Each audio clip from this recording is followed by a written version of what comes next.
bonaerense 5N, Peteco Carabajal. Presten atención a esta historia y a esta denuncia que termina siendo, porque lo que resulta es que fue víctima de una... Estaba siendo investigado por corrupción de menores. Y acá es donde Peteco Carabajal queda enmarañado, queda engañado bajo esto que conocemos como sextorsión.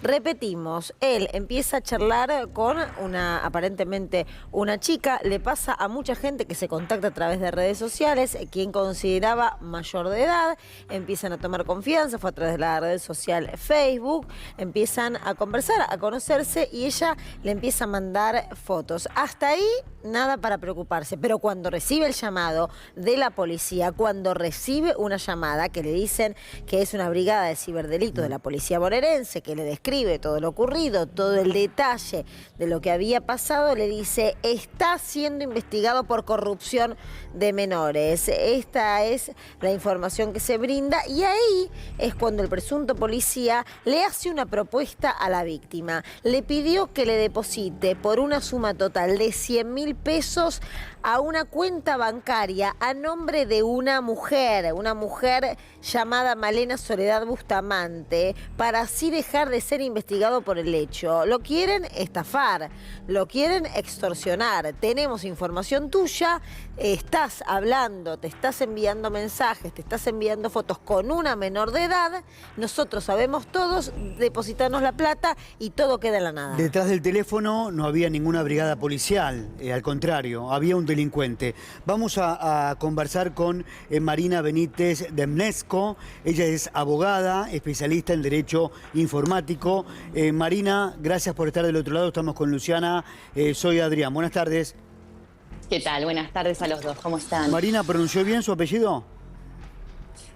Demchenko es el apellido. Perfecto, ahí está. Es difícil, yo lo sé. No, es difícil. Está perfecto. Bueno, a ver, doctora, esto está sucediendo, ¿no?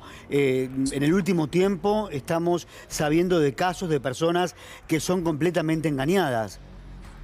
Sí, y desde el año pasado, obviamente, con las medidas de restricción, el aislamiento, la utilización de los recursos tecnodigitales a diario, acrecentaron muchísimo los casos de ciberdelitos y también de conductas dañosas como estas, que no son tan comunes, porque normalmente hay mucha vergüenza, ¿no?, a la hora de denunciar.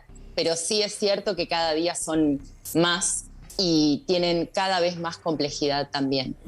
Marina, lo que nosotros nos contamos para terminar de completar la información es que Peteco Carabajal hace los depósitos y estas personas le siguen pidiendo más dinero y ahí dice: no, bueno, lo tengo que denunciar, y realiza la denuncia correspondiente. Marina, ¿es habitual que la gente denuncie estos casos o el temor, la vergüenza, en fin, distintas cuestiones hacen que en general esto no se dé a conocer? Es interesante el caso que traen a tema, porque la realidad es que lo que le sucede a Peteco Carabajal no es normalmente, no comprende los mismos elementos que se ven a la diaria, ¿no? ¿Y por qué?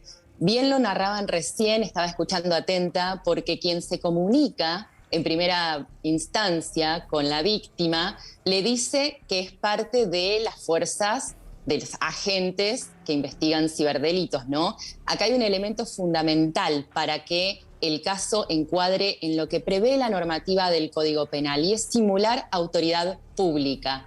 Esto lo hace sumirse en el artículo 168 del Código Penal, y lo hace ser una extorsión, típicamente, ¿no? Un encuadre perfecto tiene, pero normalmente las personas de a pie, normalmente cualquier persona integrante de la sociedad que es víctima de este tipo de delitos, no se ve, abordada, si se quiere, con este tipo de características, ¿no? Por ejemplo, lo más normal que llega a consulta es: entré en confianza con alguien, después, por supuesto, entra la amenaza de que si no me depositas plata, o si no haces esto o no haces el otro, voy a difundir el material íntimo, pero sin este elemento que estaban mencionando, que es: nadie se hace pasar por autoridad pública.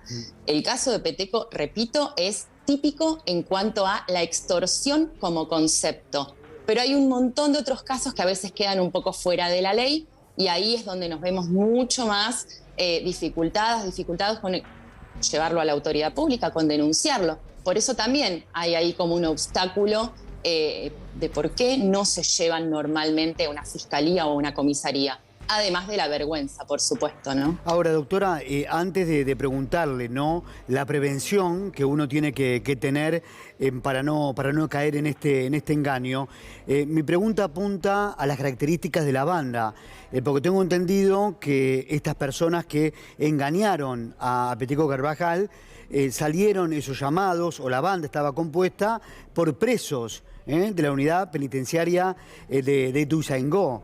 ¿Qué nos puede decir sobre esto? Bueno, normalmente son bandas delictivas detrás, sin dudas. No suele ser una característica genérica que venga o que provenga, ¿no?, de personal que esté, o de personas, perdón, que estén privadas de su libertad, pero también es algo que se ve o que se da.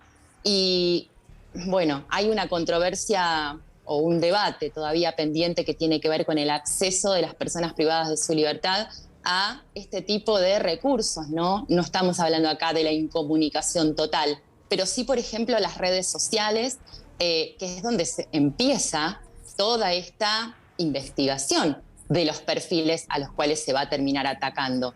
Uno de los elementos que también es muy interesante del caso de Peteco Carvajal tiene que ver con cómo dan con su número de teléfono.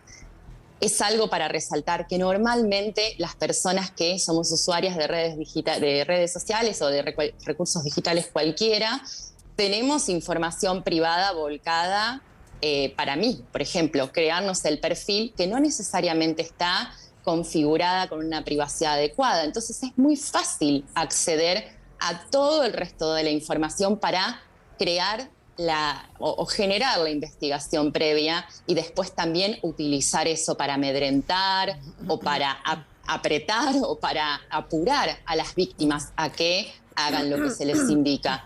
Y la realidad es que, bueno, este tema de acceso o no a recursos tecnodigitales, acceso o no a redes sociales, acceso o no a dispositivos móviles de personas privadas de su libertad, es un tema que creo que lo tenemos que seguir hablando y resolverlo, ¿no? Porque pasan estas cosas y ¿qué hacemos?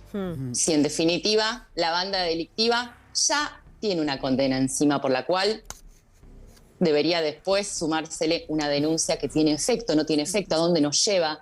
Este tipo de cosas sí suelen verse. Marina, en este caso dieron con los estafadores, pero ¿qué es lo que ocurre en general?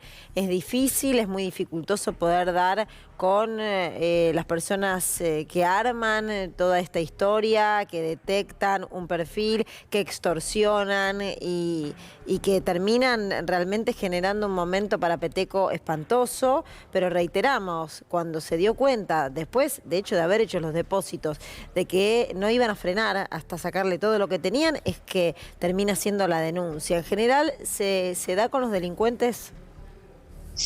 Depende del caso y depende de la entidad que se tome por parte de la autoridad pública interviniente. Esto tiene que ver con la entidad que se le dé justamente a lo que las víctimas están denunciando.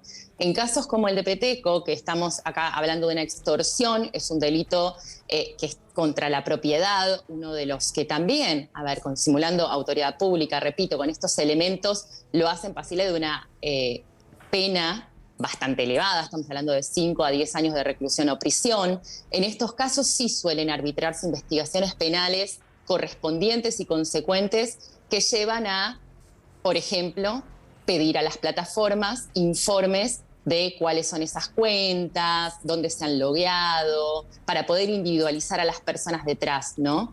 Pero hay otros casos que los que nos pasan a las víctimas normalmente, en cualquier otro caso que no fuese de perfil público o que no llegue a la información general de las personas, cuando vamos a denunciar este tipo de situaciones en que, por ejemplo, hay estafas o simplemente hay ardid, engaño y por ahí no media, amenaza u otros elementos, la realidad es que ante la denuncia es muy difícil lograr que desde las fiscalías intervinientes pidan, por ejemplo, medidas o avancen.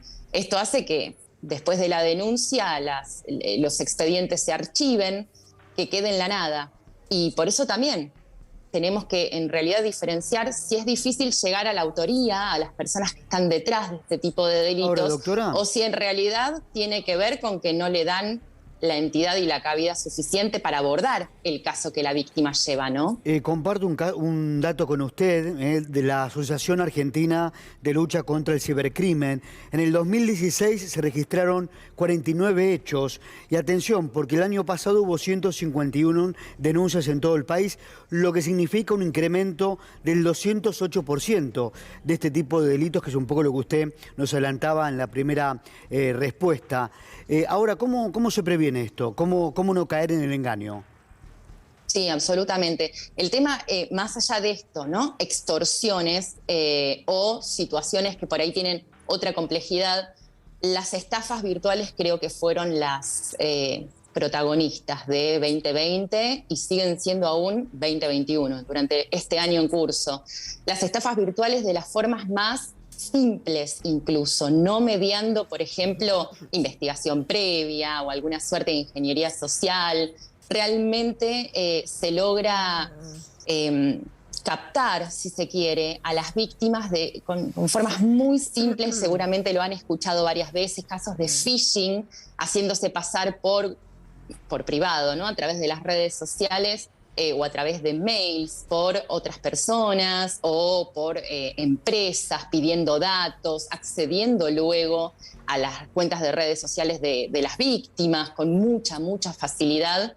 Pero sí, la realidad es que si nos ponemos a pensar en formas preventivas a adquirir o a lograr desde nuestro lugar de usuarios y usuarias, es prestar más atención, y esto no es una cosa, no es un cliché, prestar más atención a, es posible que nos contacte, por ejemplo, el soporte de una de las grandes redes sociales por haber elegido nuestra cuenta, nuestro perfil, para darnos la verificación, que nos pidan por privado contraseñas, ¿no? Es posible eso, tenemos que acrecentar un poco también el alerta. En este caso en que estamos hablando, ¿no? A Peteco Carabajal se le acerca un perfil en una red social, de buenas a primeras inicia con mucha, de forma muy directa, un intercambio íntimo. Hay elementos que los tenemos que tener presentes y desconfiar un poquitito, ¿no?